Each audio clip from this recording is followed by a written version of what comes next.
Hello, this is Katie with Homeschool Chat, and today we're going to talk about classroom space for your kids, and we are going to talk about curriculums. What I'd like to do is I'd like to divide these videos into parts. So I'm going to start doing something. I'm going to start putting up a sign, a big one, that says K through 12, and another sign that says K through 6, and then another sign that says 7 through 12. Because I know homeschool parents are very busy and you really just want to get your job done and keep rolling and know what you're doing. I'm going to start off the videos with just a basic homeschool, whatever I have, like classroom space. And then I'm going to hold up a sign that says K through 6 so that when you're fast forwarding through the video, you can catch the sign and know where you want to stop and listen. So I'm not wasting your time talking about 7 through 12 when you have an elementary school child. So I'm going to start off with talking about where is the best classroom space for your child. So there are a lot of different thoughts about it. Obviously, your child should probably have a desk. Elementary school children don't necessarily need a desk all of the time, but when they're writing and when they're reading as a class, so reading aloud, reading as an assignment, they probably should have a desk. And also any classes where they read something and then they answer the question. There are other things that you can do on your living room floor that really don't matter. But if you're at a table for an elementary school child, if you're at a table, it helps your child to create good habits for writing, good posture, things like that. So you can have a desk in your child's room, but I'd like to talk a little bit about that. There are pluses and minuses to having a desk in your child's room and having your child homeschool in their room.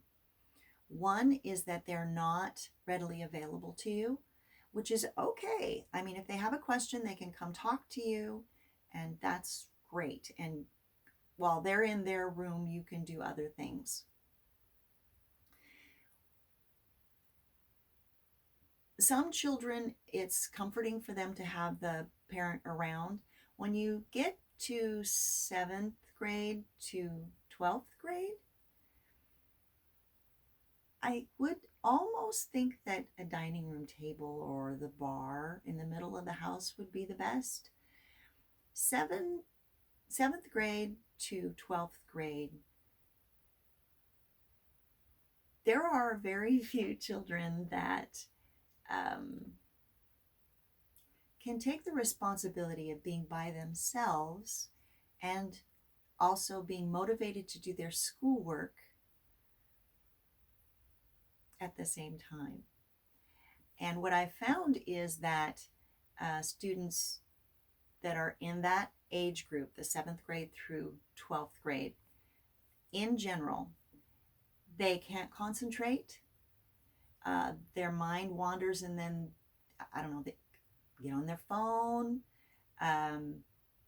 daydream, that kind of thing. And especially if you're a diligent parent and you don't want your child getting into the wrong things on their phone or something like that, I would choose a central location for your child to study. So let's talk about the dining room table or a bar that you have that connects to the kitchen, or the central location. That's a really good space, and I really like that idea. It's very good, especially if you have more than one child. If you don't have a room that you're in that's a classroom, some homeschool moms will choose a room and put desks in it like a regular school and teach from that classroom. But if you're trying to kind of be a mom, have a home, or be a dad and have a home, and run that house as well as homeschool, it's good to use a central location like the dining room or a kitchen bar. Now, there are advantages and disadvantages to this as well for the parent or for the teacher. And the advantages are that you're readily available, even if you're doing, say you have an area that the kitchen connects to the dining room, or at the bar is really close to the kitchen sink, you don't have a huge area that you're trying to span, then you can answer questions while doing the dishes or making lunch or something like that, if it's a simple question. And sometimes, depending on how many children that you have and what their age is, sometimes their questions are very simple. All you have to do is answer their question. The disadvantage is that you are always, as a teacher, on call every moment. So you can't do the dishes without getting interrupted. You can't make lunch without getting interrupted. You can't go into the next room without getting interrupted, which is also kind of a homeschool thing, but whatever. So here is what I like to do. I like to vary where my students are. And this also depends upon who the child is. Some children are very driven themselves and they like to learn. So you can leave them in a room with a workbook and they'll just do it and have fun doing it. Some 7th grade through 12th grade students are very good that way as well. They're interested in what they're learning and they're self-motivated and they just do that.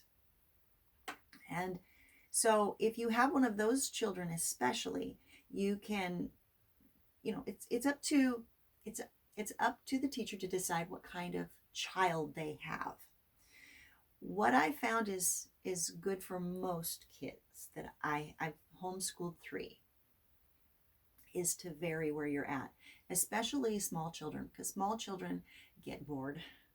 And so if you can have them do something in the living room, and then maybe you have something set up in the kitchen for them to do at a later time, then something else that you want them to do in the dining room at a later time, and then something else that you want them to do at a certain time in their room. That works really well if you have a child that can maneuver through that and do that well. For 7th grade to 12th grade, you really have to figure out who your child is. Sometimes if they're in their room all day, it's a bad thing because they get lonely and it's too quiet for them and they lose their, it's not enthusiasm, it's kind of oomph. They lose their oomph. So, or their drive. So sometimes it's good for 7th grade to 12th grade to vary that space as well. It depends on the child and it depends on how many children that you have, how you want to work that. So consider that when you're homeschooling. Okay, so now I want to go on to talking about curriculums. So I wrote something down here. I defined curriculum. So I want to read it. So according to Merriam-Webster Dictionary, curriculum is a course of study, which is very broad and doesn't say much. So this is, when I talk about curriculums, I'm going to tell you what I mean. So the curriculum I am talking about are the components that make up a course of study. A course of study in this case is a school subject. For example, if I ask what curriculum you are using for math, you may answer me with the name of the company that produces the math textbook for your child. I'm saying textbook. I know there's apps and stuff like that, but I'm saying textbooks for this illustration. For instance, a Becca or Bob Jones, those are companies that produce textbooks. Both of these companies make curriculum textbooks for a range of school subjects. So, curriculum then would answer the question. So if I have a question, I say, somebody walks up to me and says, what curriculum are you using for your child in math? Then my answer would be teaching textbooks. Now, the next question that person would ask is, what math course is it? And my answer would be geometry. So that is a curriculum that you can purchase. So I do that for some subjects. For some subjects, I like to make up my own curriculum, and I take bits and pieces from other curriculums and use those. To me, it's more exciting for me and for the student. So I'm going to hold up a sign now, and I'm going to talk about K through 6 stuff. So this is where you can fast forward to your spot on the video.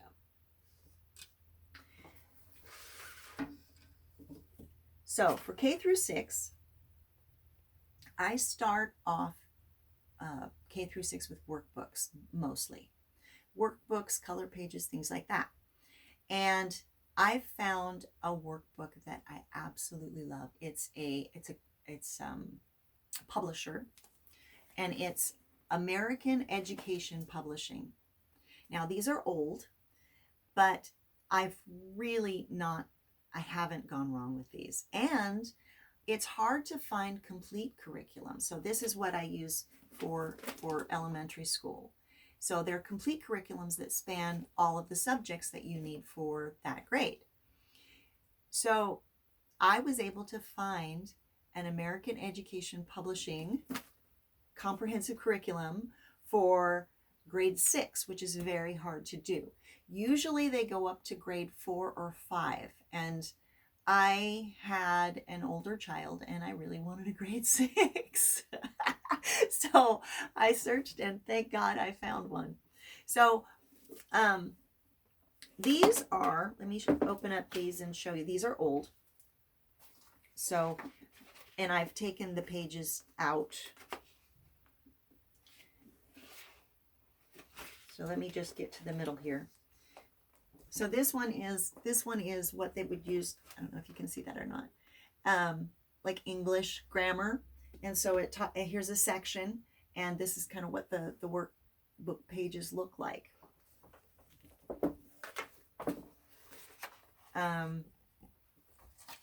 This is a science section, and this is what the workbook pages look like. So they're not boring, they're not distracting, and they're not long. So I found when I homeschooled myself, and I found that with workbook pages you can retain more if they're in smaller sections. So if you have this, let me just show you the page here. On this page, the student reads this part and answers the question. So this part is easier to retain because it's smaller, and then they have questions that also helps you to retain. So if you're interested in that, they're called comprehensive curriculums, and the publishing company is American Education Publishing. And real quick, I'll just show you some of the other books. This is 3rd grade that I'm showing you. Also, they tend to be ahead of public school. So that makes me as a teacher feel good. So, and not that you need to buy 2nd grade for 3rd grade. I'm just saying that when you buy a 3rd grade workbook, that your 3rd grader is going to be challenged, and at the end, when it's testing time, it's going to be great. So this is the 4th grade one, and of course they're different now because these are older, and they might even come online. I don't know. This is the 5th grade one.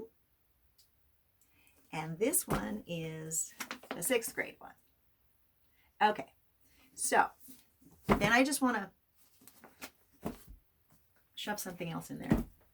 I have another workbook that I use. So what I did, I'm a bit of an overachiever. What I did with K through 6 is I bought many workbooks, because one workbook a child with any motivation at all can finish before the year is up.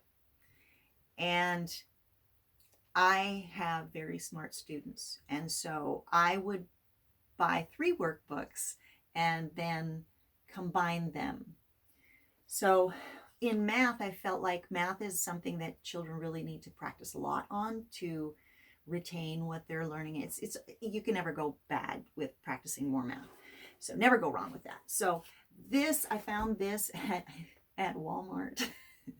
And I bought, let's see, I think it's 3rd, 4th, 5th, and I found a 6th grade one, I think, online.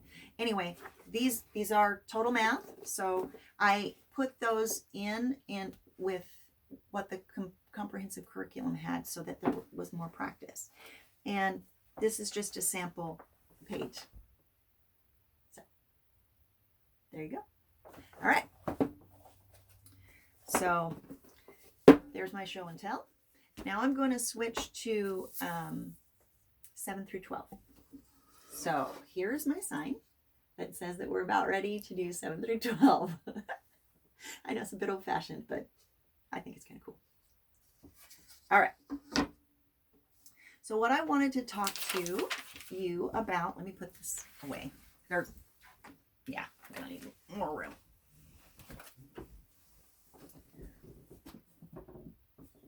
So this is for 7th grade through 12th grade. And when you get to 7th grade through 12th grade, there are no complete curriculums that span all of your subjects. You have to really think about subject by subject, what you're going to teach. And I have a show and tell for math, for what I used.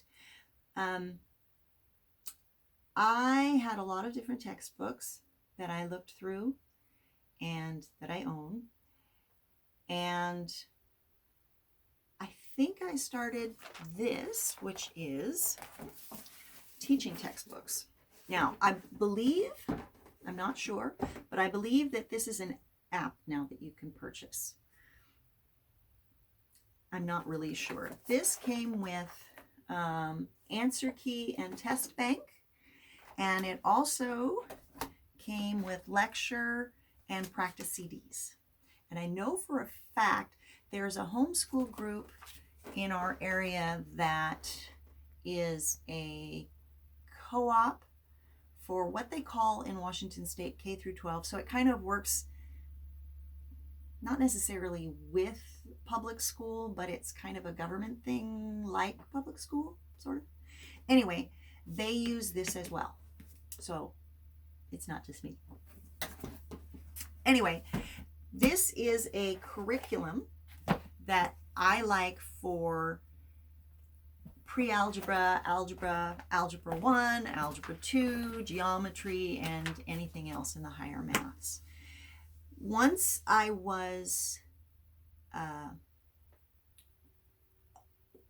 my student is through algebra 1, then they're kind of, I depend upon the curriculum to take care of them. I'm all right all the way through algebra 1, and then after that it's beyond me. So this has been really, really good. There is a lecture that comes with it, so that it's somebody else explaining it. And also, I'm not so sure with geometry, but I know with algebra, if you got a wrong answer on the questions, then teaching textbooks would take you back to how to solve the problem and how that particular problem works and so it's the same guy that does the lecture. And anyway, I found it to be really, really good. Your student can cheat. I don't know how, but I had a student do it. So, but I love it. And unfortunately, one of the things that I have to tell my students is that when it gets to this kind of math, tell them, if you cheat, it's really hurting you, not me, because when you get to college, if you don't know what you've learned in high school, then that just puts you back further. So anyway, that is my share and tell, and I hope that you had fun listening to it, and we will see you next time. So yes, have a blessed day.